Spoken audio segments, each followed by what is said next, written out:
चलिए बच्चों, आज हम पढ़ेंगे close packing in solids. Solids के अंदर क्लोज पैकिंग के बारे में पढ़ेंगे। तो सबसे पहले क्लोज पैकिंग क्या होता है। दिए गए स्पेस का ज़्यादातर भाग अगर भरा हुआ रहता है तो वो क्लोज पैकिंग कहलाती है।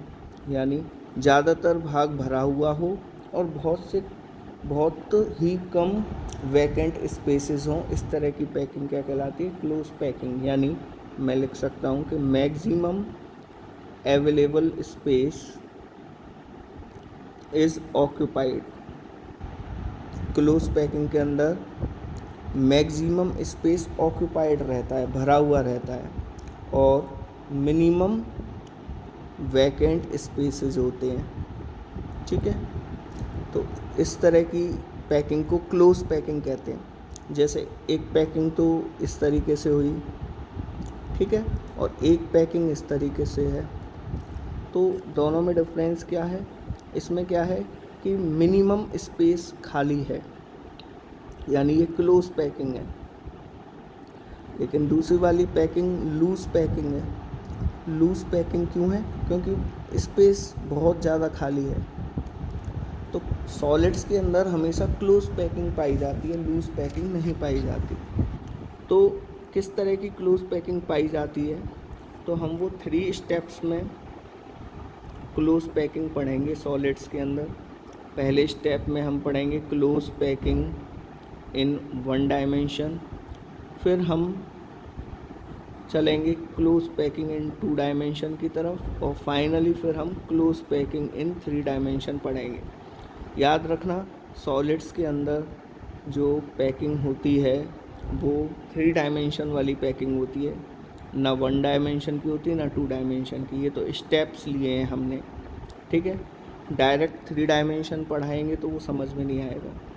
तो सबसे पहले हम पढ़ते हैं क्लोज पैकिंग इन 1 डायमेंशन,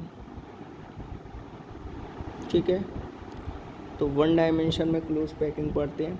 इसमें क्या है कि आप एक हाइपोथेटिकल लाइन ड्रॉ कर लो, और हाइपोथेटिकल लाइन के ऊपर आपको एटम्स इस तरीके से बिछाने हैं कि उनके बीच में ज़रा भी गैप ना हो। तो इस तरह की पैकिंग कहलाती है क्लोज पैकिंग इन 1 डायमेंशन। दूसरी तरह की पैकिंग होती है close packing in 2 dimension. 2 dimension की क्लोज पैकिंग किस तरीके से होती है, देखिए, अगर मैं एटम्स को इस तरीके से बिछाता हूँ, एक के ऊपर एक, ठीक है, एक एटम के ऊपर दूसरा एटम इस तरीके से बिछाता हूँ, तो इस तरह की जो पैकिंग आपको देखने को मिल रही है ये कहलाती है आपकी square close packing in 2 dimension, ठीक है। अब इसको स्क्वायर क्लोज पैकिंग क्यों कह रहे हैं, क्योंकि आप देखिए ये बीच वाला जो एटम है इसको कितने अदर एटम्स टच कर रहे हैं, तो आंसर है 4। इसको क्या बोलते हैं, कोऑर्डिनेशन नंबर। किसी पर्टिकुलर एटम को कितने अदर एटम्स टच कर रहे हैं वो उसका कोऑर्डिनेशन नंबर होता है। तो ये 4 एटम टच कर रहे हैं, इन चारों एटम्स के सेंटर को अगर मैं मिलाता हूँ तो यहाँ एक स्क्वायर बनता है, इसलिए इसको बोलते हैं हम square close packing in 2 dimension. एक और तरह की पैकिंग हम कर सकते हैं 2 डायमेंशन में, और उसको बोलेंगे हम हेक्सागोनल क्लोज पैकिंग, ठीक है। ये वाली पैकिंग कहलाती है hexagonal close packing in 2 dimension. Clear है। इसको हेक्सागोनल क्लोज पैकिंग क्यों बोल रहे हैं, क्योंकि बीच वाले अगर इस एटम को मैं कंसीडर करता हूँ तो इसको कितने अदर एटम्स टच कर रहे हैं, तो यहाँ 6 एटम्स टच कर रहे हैं। इनके सेंटर को जब मैं मिलाऊंगा आपस में तो एक हेक्सागन बनता है, इसलिए ये कहलाता है हेक्सागोनल क्लोज पैकिंग। और इसका कोऑर्डिनेशन नंबर कितना है, 6, क्योंकि बीच वाले इस एटम को कितने अदर एटम टच कर रहे हैं, 6 एटम। तो ये हो गया हेक्सागोनल क्लोज पैकिंग। पर याद रखना, हेक्सागोनल क्लोज पैकिंग ज़्यादा स्टेबल होती है as compare to square close packing, क्योंकि आप स्क्वायर क्लोज पैकिंग में देखोगे एटम जो हैं एक के ऊपर एक इस तरीके से रखें। क्या आप एक के ऊपर एक कोई बॉल को रख सकते हो? ऐसा नहीं हो सकता। तो ये वाली जो पैकिंग है वो ज़्यादा स्टेबल होती है, इसलिए जब हम 3 डायमेंशन की पैकिंग करेंगे तो 3 डायमेंशन की पैकिंग में पहली जो लेयर बिछाएंगे वो हेक्सागोनल क्लोज पैकिंग टाइप की बिछाएंगे। किस तरीके से, वो देख लीजिए। हम अब स्टार्ट करते हैं क्लोज पैकिंग इन 3 डायमेंशन, और इसमें हमें एक एक करके 3 लेयर बिछानी है। हमने पहली लेयर जो बिछाई है वो हेक्सागोनल टाइप की लेयर बिछाई है, ठीक है। ये पहली लेयर हमने बिछा दी, ठीक है। अब यहाँ पर आपको बीच बीच में ये वॉइड्स दिखाई दे रहे होंगे, ठीक है। ये जो वॉइड्स हैं ये ट्राईएंगुलर वॉइड्स कहलाते हैं, ट्राईएंगुलर वॉइड्स। और ये ट्राईएंगुलर वॉइड्स भी 2 तरीके के आपको देखने को मिलेंगे। एक तो सीधा ट्रायंगल बनेगा, जहाँ पर यहाँ सीधा ट्रायंगल है, यहाँ सीधा ट्रायंगल है, सीधा ट्रायंगल है, सीधा ट्रायंगल है, और एक आपको उल्टे ट्रायंगल वाले दिखाई देंगे, ठीक है, उल्टे ट्रायंगल वाले वॉइड्स। तो ये ट्रायंगुलर वॉइड्स 2 डायमेंशनल वॉइड्स होते हैं, और ये 2 तरीके के होते हैं, सीधे अपराइट ट्रायंगल है और एक डाउनवर्ड ट्रायंगल है। क्लियर है? तो आपको करना क्या है कि आपको सेकंड लेयर जो बिछानी है वो सेकंड लेयर कैसी बिछानी है? सेकंड लेयर उल्टे वाले ट्रायंगल के ऊपर बिछानी है। किस तरीके से? ये जैसे उल्टा वाला ट्रायंगल है, इसके ऊपर आपको सेकंड लेयर बिछानी है, ऐसे, ठीक है। ऐसे ये दूसरी लेयर बिछा दी। क्लियर है? उल्टे वाले ट्रायंगल के ऊपर आपको बिछानी है। यहाँ तक आगे बात समझ में? अब जैसे ही आप उल्टे वाले ट्रायंगल के ऊपर दूसरी लेयर बिछाओगे तो आपको 2 नए तरह के वॉइड्स देखने को मिलेंगे। एक तो ये वाला वॉइड मिलेगा आपको देखने को, this is called tetrahedral void, tetrahedral void. और एक और तरह का वॉइड आपको देखने को मिलेगा और उसको हम बोलते हैं हेक्सागोनल वॉइड। क्या बोलते हैं? हेक्सागोनल वॉइड बोलेंगे इसको, ठीक है। तो हेक्सागोनल वॉइड मैं आपको दिखाने की कोशिश करता हूँ। यहाँ पर ये वाला जो वॉइड होगा that is called hexagonal void, hexagonal void. अब ये टेट्राहेड्रल वॉइड क्या होते हैं और हेक्सागोनल वॉइड क्या होते हैं? टेट्राहेड्रल वॉइड उन्हें कहते हैं जो 4 स्फीयर से घिरा हुआ होता है, इस तरीके से, जो 4 स्फीयर से घिरा हुआ होता है उसको हम बोलते हैं टेट्राहेड्रल वॉइड। और ये हेक्सागोनल नहीं, सॉरी, इसको हेक्सागोनल नहीं, ऑक्टाहेड्रल वॉइड बोलते हैं, ऑक्टाहेड्रल, ठीक है। तो ऑक्टाहेड्रल वॉइड क्या होता है? Which is surrounded by 6 spheres, जो 6 स्फीयर्स से सराउंडेड होता है, ठीक है।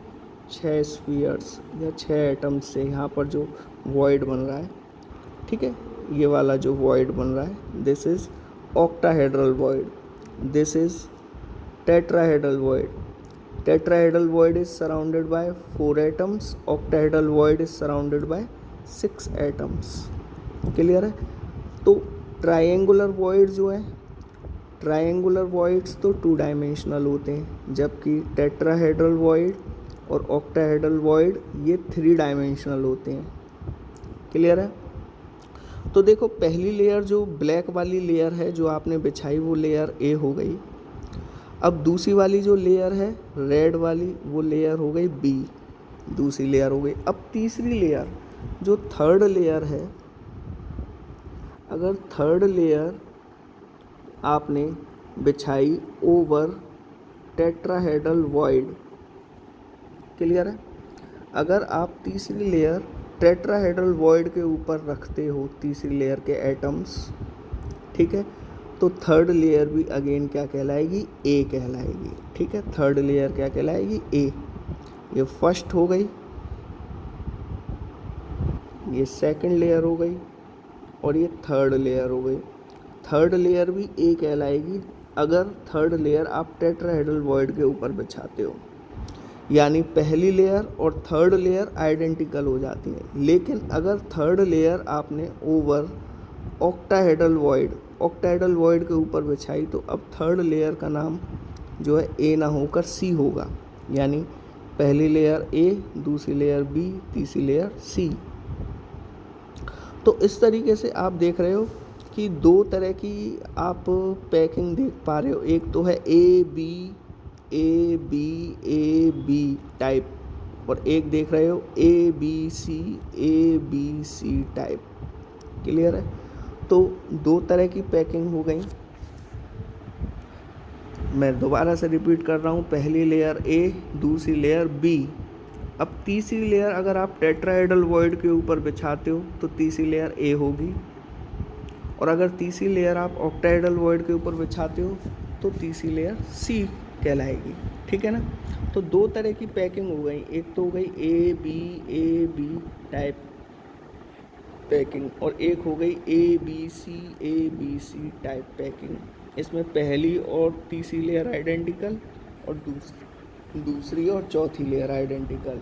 इसमें पहली और चौथी आइडेंटिकल होती है, दूसरी और पांचवी, और तीसरी और छठवीं। ठीक है?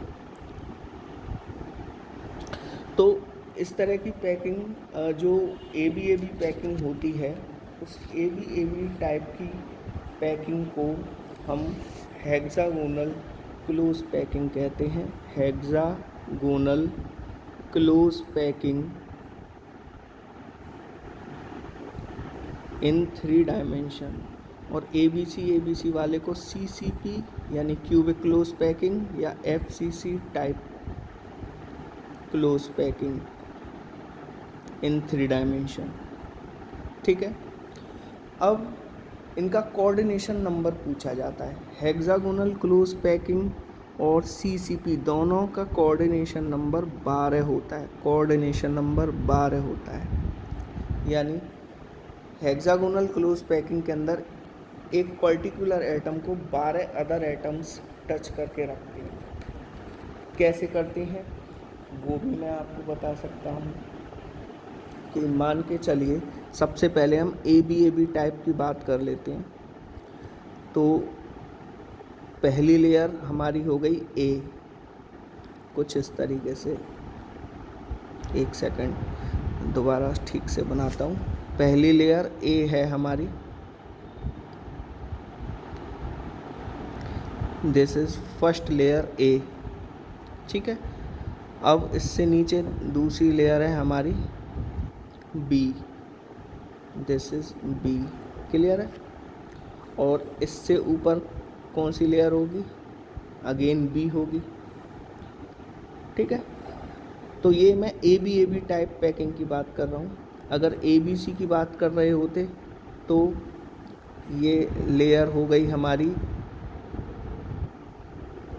ए। ठीक है? इससे नीचे क्या कौन सी लेयर होती? बी। ठीक है? और उससे ऊपर कौन सी लेयर होती? आपको पता है ए बी सी, यानी ए के ऊपर सी और ए के नीचे बी। तो ए के नीचे बी और ए के ऊपर कौन सी होगी? सी। ये हो गई हमारी सी। ठीक है? इसको मिटा के यहाँ लिख देता हूँ, दिस इज सी। ठीक है? ए के ऊपर सी और ए के नीचे बी। तो ये हमारा ए बी टाइप है और ये ए बी सी टाइप है। अब मुझे कोऑर्डिनेशन नंबर पता करना है। मान के चलो ये वाले एटम को मैं कंसीडर कर रहा हूँ, इसको कितने अदर एटम्स टच कर रहे हैं। तो देखो अपने ही प्लेन में 6 एटम टच कर रहे हैं, 1 2 3 4 5 6। ऊपर वाले प्लेन में ये तीनों एटम टच करेंगे, 7 8 9। और नीचे वाले प्लेन में ये तीनों टच करेंगे, 10 11 12। तो कोऑर्डिनेशन नंबर कितना हो गया? 12। उसी तरीके से ए बी सी की बात कर लेते हैं। इस एटम को कितने एटम टच करें? अपने ही प्लेन में अगेन कितने एटम टच करेंगे? 6। ऊपर वाले प्लेन के ये तीनों और नीचे वाले प्लेन के तो कुल मिला के इसका भी कोऑर्डिनेशन नंबर क्या होता है, 12 है। ठीक है, तो दोनों का कोऑर्डिनेशन नंबर कितना होता है हेक्सागोनल सीसीपी में, दोनों तरह का होता है कोऑर्डिनेशन नंबर 12। क्लियर है यहाँ तक? तो इसमें मैंने वॉइड की बात करी थी, तो अगर कोई आपसे वॉइड के बारे में पूछे कि वॉइड क्या है, void the empty spaces left behind in close packing of solid की जब हम क्लोज पैकिंग करते हैं तब जो खाली स्पेस बचे रह जाते हैं वो क्या कहलाते हैं, आपके वॉइड्स कहलाते हैं। ठीक है, और ये दो तरीके के होते हैं, टेट्राहेड्रल वॉइड और ऑक्टाहेड्रल वॉइड। क्लियर है?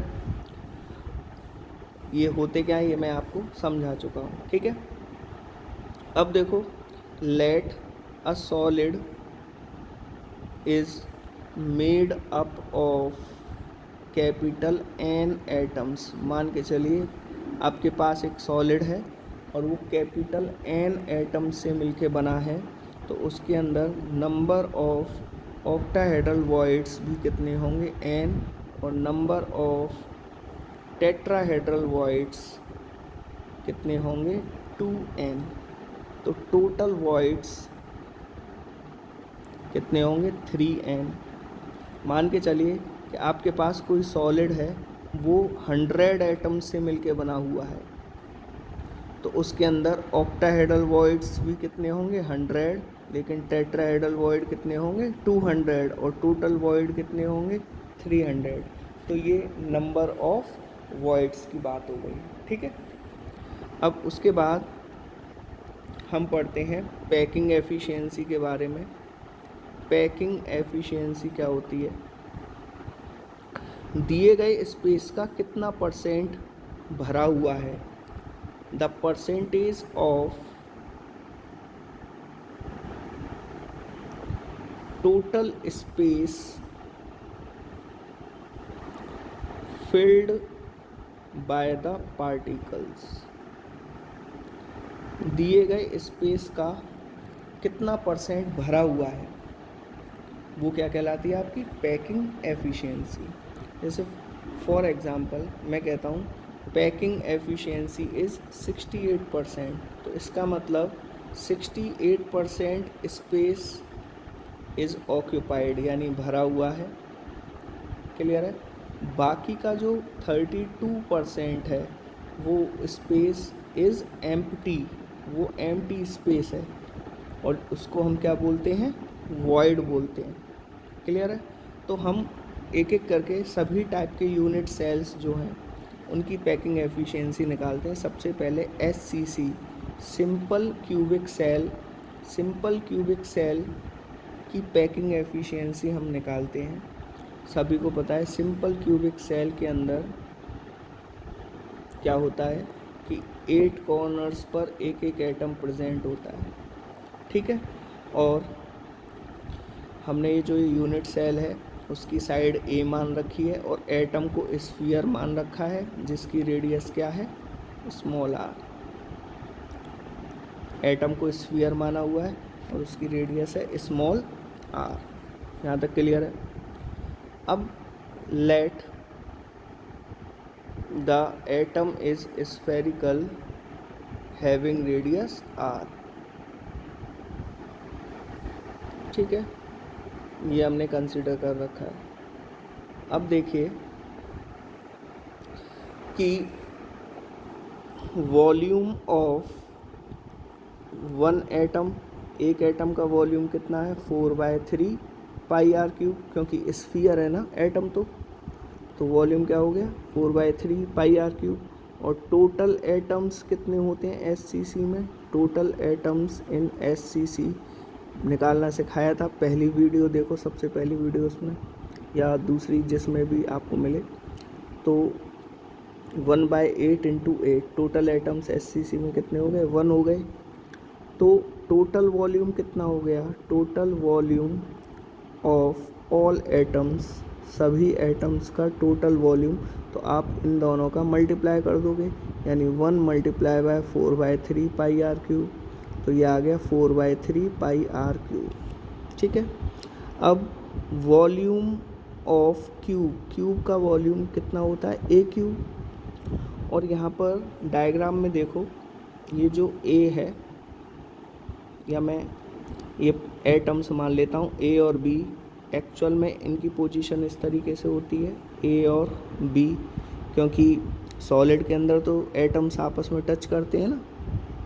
तो जो डायग्राम में यहाँ ए बी आपको दिख रहा है, वो एक्चुअल उसकी पिक्चर ये होती है, और ये आर और यहाँ तक की दूरी हमने ए ही मान रखी थी, यानी A is equal to 2r। अगर मैं डायग्राम में देखूँ तो A is equal to 2r, तो वॉल्यूम ऑफ क्यूब कितना हो जाएगा, ए क्यूब यानी 2r का क्यूब कितना आ गया, 8r क्यूब। ठीक है। अब मुझे पैकिंग एफिशिएंसी का फॉर्मूला पता होना चाहिए, वॉल्यूम ऑफ ऑल एटम्स, सभी एटम्स का वॉल्यूम, अपॉन में वॉल्यूम ऑफ क्यूब इनटू में 100। ठीक है। अब वॉल्यूम ऑफ ऑल एटम कितना है, यहाँ पर देखो 4/3 पाई आर क्यूब, तो 4/3 पाई आर क्यूब, और वॉल्यूम ऑफ क्यूब अभी आपने निकाला 8r cube into 100।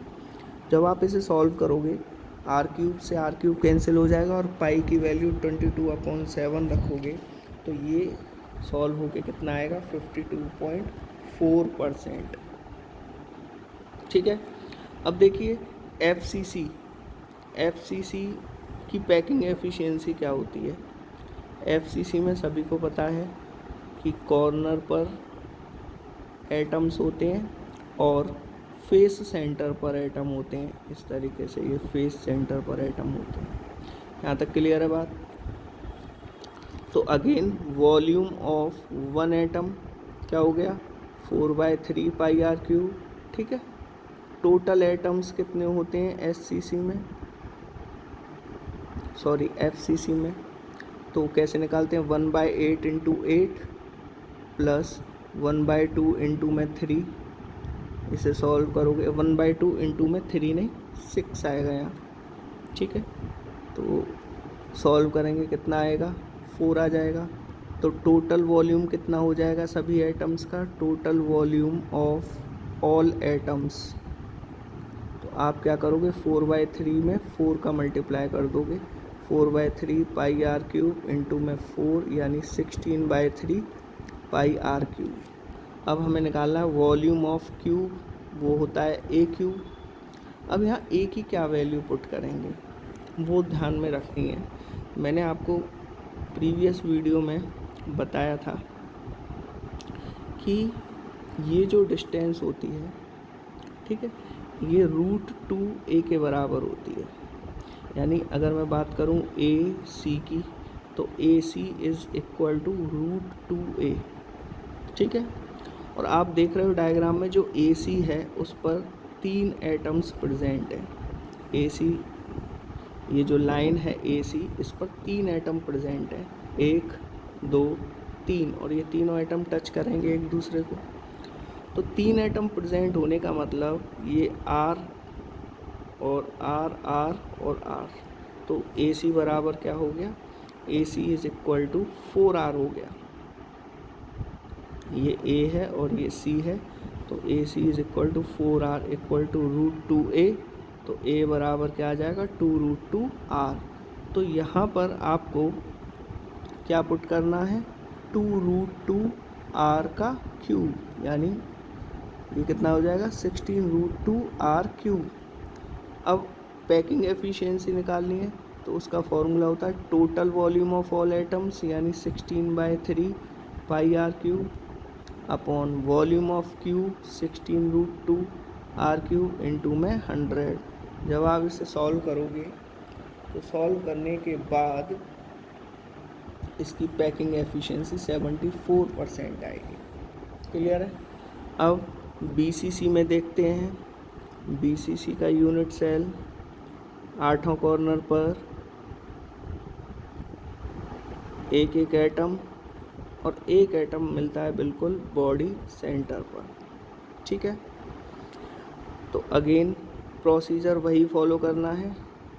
Volume of one atom 4/3 pi are cube, total atoms 1/8 into 8 plus 1 into 1, तो ये 2 आ गया।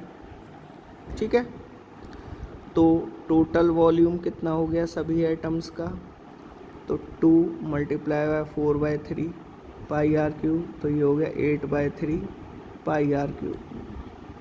अब volume of cube a cube, ठीक है, और यहाँ ए बराबर क्या पुट करना है, तो प्रीवियस वीडियो में मैंने आपको ये बॉडी डायगोनल निकलवाया था, इसकी वैल्यू कितनी आई थी √3a। तो अगर मैं इसे ए डी लिखूँ तो A D is equal to √3a, और अगेन ए डी पर 3 एटम्स हैं तो रेडियस के टर्म में 4r लिख देंगे इसको, तो इससे a बराबर क्या आ गया 4r/√3। तो इसमें हम a की जगह क्या रख देंगे 4r/√3 का क्यूब, तो ये हो जाएगा 64r³ अपॉन में 3√3। ठीक है, तो पैकिंग एफिशिएंसी क्या हो जाएगी, पैकिंग एफिशिएंसी का क्या फॉर्मूला होता है भाई, आपको पहले भी मैंने बता रखा है कि total volume of all atom यानी 8/3 पाई आर क्यूब अपॉन में volume of cube 64r³ upon 3√3 into में 100, इसे सॉल्व करोगे कितना आएगा 68%। तो इस तरीके से पैकिंग एफिशिएंसी जो है निकलती है। अब अगले वीडियो के अंदर हम कुछ डेरिवेशंस करेंगे जिसमें size of tetrahedral and octahedral voids के बारे में पढ़ेंगे। ठीक है।